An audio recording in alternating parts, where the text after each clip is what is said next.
Hey there everybody, this is Caitlin here and welcome back to our deck profile videos for Card Game Tuesday, the day of the week where we enjoy all things card game related. And for this week's deck profile video, we are taking a return to one of the lovely ladies that we got introduced to in Alice Cluster. It is the wonderful Shion. Shion, who is one of the most versatile rulers that we've ever had, mainly because of her ability to look at the top card of our deck. And you know what, I thought, well, since a lot of my Dark Depths deck technically rotated out because most of it was from Grim Cluster, I thought it's time to rebuild Shion, and I'm going to do something a bit different with her. I decided I'm going to make her mono water. Yes, I'm not going to be using any jewel stones or anything like that in this deck. We're going pure water. It's going to be like a symphony of water, or I'm not even quite sure what I'm calling the deck right now because I'm still trying to think of awesome ideas, but it's going to be Shion, it's going to be water, and it's going to be fun to use. So, obviously, you know Shion by now, Songstress of Shangri-La. Her judgment is 1 water and 2 void, and she flips over and she has all this awesome stuff. She gets 900 attack and 1000 defense. And you can obviously still look at the top card of your deck at any time. Focus on the text camera. When she enters our field, we reveal the top card of our main deck. If it's a Resonator with total 5 cost or less, we put it into our field. Otherwise, we put it into our hand. And she has a God's Art, obviously. Serenade of Rebellion, which is 2 water. She gains 500 until end of turn, and it deals damage equal to its attack to a target J/Resonator your opponent controls. And we can only play the God's Art once. And then she's like, "Oh, Lady Valentina, you've changed beyond recognition, so I send you this, my final requiem." And I don't really know what happens to Shion after Battle for Ataratica, because obviously Lapis took the world as his Regalia, so I don't know whether all the people are still like living on their Regalia, or whether they're dead, or they're frozen in time. I kind of hope Shion's not dead, because, you know, she's awesome. But she's going to be the lovely ruler for our deck. So the idea for our deck is obviously we are focusing on water resonators. Pure water, and you're going to maybe see a little idea of what we're working with as we go into our list. So starting off, we have a playset here for of the Water Sprite. It's our it's one of our 1-drop waters, if the camera would like to focus. It's 200. It's a flying fairy, which is very nice. When it enters our field, we reveal the top card of our main deck. If it's a fairy resonator, we can put it into our hand. So obviously we're going to always know what the top card of our deck is, so ideally we wait to play this when we know there's a fairy card on the top of our deck, and there's at least 2 different fairies other than this fairy in our deck, so we will more than likely be running into them at the top of our deck. And it's a flyer, so obviously we love flyers. The next one that we have is we have 4 of another fairy, another little fairy friend that we got introduced to in Battle for Ataratica. We have 4 of the Queen's Envoy, which is a 200 again, 1-drop, it has flying. This card can block while rested, which is a very, very handy ability to have, which, you know, makes it a very valuable thing to have in the field, because obviously we can block, and then we can just like, you know what, I'm going to block again just because I can. And, you know, which is pretty shenanigan-y. But we're going to have 4 of that. The next one we have is one that was in our previous deck profile video for the Dark Depths one. I decided to carry over into this one. We have the Celestial Muse, who is a 400, a 2-drop. When it enters our field, we name a card type and reveal the top card of our main deck. If it's the name type, put it into our hand. And if a Resonator we control would be dealt damage less than its defense, we prevent it. Which, you know, is pretty awesome and can, like, screw a lot of people over sometimes. More than you would think, actually. Celestial Muse can be a pain in the backside if you really want to let it. Next up, again, from our Dark Depths deck, we have the Drill Sergeant, who's like one of my favourites, mainly because it looks like Naruto from Persona 4. It's the main reason why I adore it so much. It is a 3-drop, 1 blue and 2 void, 700. Decent for a 3-drop. If the camera would like to focus, please. Whenever this card attacks or blocks, we reveal the top card of our main deck. If it's a Resonator, Resonators we control gain 300 until end of the turn. Otherwise, we return the card to our hand. So obviously, we ideally only want to defend or attack if we definitely know the top card is a Resonator.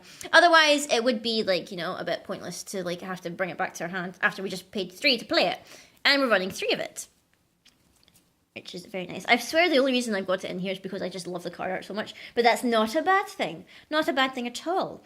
Next up, we have Valentina, the Puppet Monarch, the dastardly Valentina, who we don't know whether she's going to show up in Grimm's world, or is she going to chase after Lapis? Is she chasing after Alice? As far as we know, Alice isn't in Grimm's world yet, so we don't know when she's going to show up possessing Priscia's body. Bless her.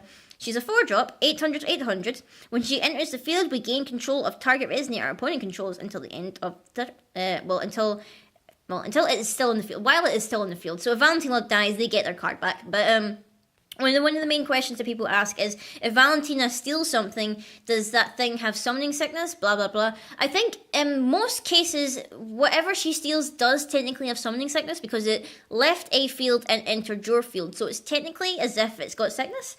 I think the only way that you would work around that is if it had swiftness. And that would be the only way. But I think that's basically the only way that works. I need to double check that because a lot of these rulings or whatever with specific cards, they are like sometimes easy to forget. I mean, I forget half the time anyway, but we're running 3 of that, obviously. And now we're heading into the big hitters, some of our new friends or whatever. We are running 3, count them 3, Captain Hooks. You'll be probably wondering, why are we running 3 of it? Well, if we run 3, it's more likely that Captain Hook will end up at the top of our deck. Ideally, we would love to maybe cheat him in, at least turn 3 potentially, if we can, set it up correctly where Shion can flip in, we can, get Captain Hook in, and then turn 3 we've got just like 2 massive bodies, but, which is kind of like, we'd want that to happen, so ideally that's why I'm running it at 3, because previously in the Dark Depths deck profile, which you can like search through my deck profile playlist if you've not seen it, I ran 2 of the Celestial Seraphs, but the one issue I came into was that I didn't run into it enough. Like, it would take forever cycling through the deck to actually get that card to the top of my deck for Shion to be able to flip. So half the time I was like, it's not worth flipping Shion, and then the game would be too late and I'd have no way to recover. So that's why we're running 3 of it, so it's more than likely we're going to get it at the top of our deck. And this Captain Hook is the one that everyone's like ranting and raving about and loving so much. It is a 5-drop, obviously, 1000, 1000. When he enters the field, we can choose one. Put 2 target Resonators into our opponent's hand, or we can put 2 target special magic stones on top of their owner's magic stone deck. So basically, we are drawing them back 2 turns from calling stones. Obviously, if they went second, then they have the option of producing the will coin or whatever for energize.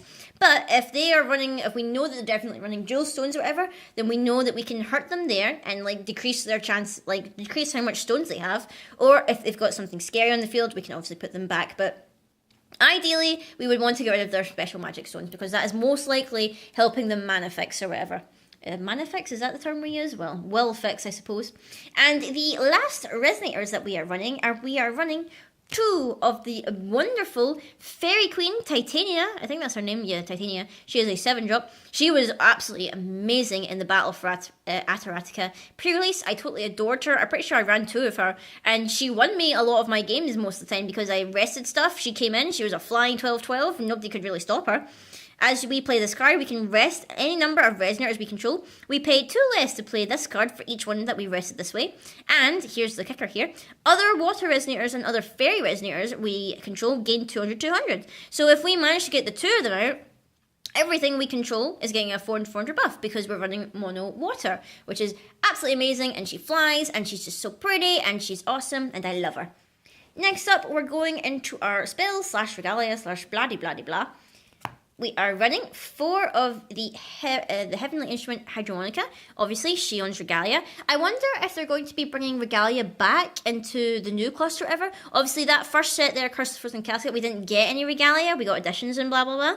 So I don't know whether Regalia is going to come back or whether, Regalia are gone for good. Hopefully, I would love it if they did bring some new Regalia, like if maybe Milliam's Sword or Zero Sword got Regalia, or maybe Mercurius's Lance thing, or, the weapons of some of the rulers, obviously. I would love it if they became Regalia and they could help out those specific rulers because, it's nice to give them a little boost. And I don't think the Regalia hate is that heavy that we need to fear putting Regalia in our decks. So obviously you know what the Hydromonica does. It lets us put the top card of our main deck on the bottom of our main deck. We can pay 2 and tap and then banish it, and we can search our main deck for a card. We can shuffle our main deck after that, blah blah blah, and then we can pay 1 less if we control Shion, or we could discard another card named Heavenly Instrument Hydromonica and draw a card. So there's good versatility in that card or whatever. Mainly we're using it to fix our deck or whatever, to fix the top card that's on top. Next up, we have a Wall of Ideas, which is a very, very fun little spell chant instant, which, you know, can sometimes put a wrench in some people's works or whatever. It is a quick spell chant instant, which is basically quick cast now in the main game. A target resonator gains minus 800 attack or plus 800 defense until end of turn, which is really fun to do if, like, say, you know that basically they're going to kill something. We can basically say, hey, you know what? Your attack is nothing now. Mwahahaha. And, you know, it can be a bit of a bummer unless they have obviously more than that. But most of the time, you know, if they're swinging with something, we can, you know, at least chip damage or whatever, or make sure that the damage they're dealing is pretty much null and void. Next up, we've got some additions, which some people might be scared to run now because there's so much addition hanging about. But we have 4, count them, 4 of the Fairy Flower Extract. That's the name, isn't it? Yes, it's extract. It's a 1-drop, and added Resonator becomes a 200, 300. So essentially, we shrink them down to the size of a fairy, which is like pretty nice. So it's basically one of our additions here. Actually, I think it's the only addition here that we can attach to our opponent's Resonator, and they can be punished for it. So if they've got big, chunky, fairy chariot, red boy, or they've got the Ox King, or the Oni Savage guy, whatever, big, scary 5, 6 drops, boom, slap down this fairy extract. Now it's just a teeny, tiny little Ox King or whatever. Or whatever thing they have, if they've got the dragon or whatever. It's just a teeny, tiny thing, so we can easily deal with that. And next up, we have probably one of my favourite cards that we got from this set or whatever. We have Charlotte's Water Transformation Magic. I've only got 3 here now. I'm potentially going to boost this up to 4, maybe. But because it's got Quick Cast and Remnant, I feel like maybe 4 isn't needed. I feel like 3 is good enough because then we're getting 6. They're basically getting 6 uses out of this card or whatever. Obviously, the target Resonator loses all abilities and becomes a 400/400 bear until the end of the turn. Which, considering most of our deck, I feel like we could very easily, like, you know, body or, like, destroy. Or even remove. Plus, isn't this artwork totally adorable? Like, I totally love it. Like, there's a little bear, whatever. There's Charlotte swinging her staff about. It's pretty awesome. I really like it. Next up, we have... Oh, actually, we've got an addition field here. I forgot about this. We have the ship. What's the name of you? Invasion ship, Golden Hind, or Hind? I think it's Hind. A 1-drop.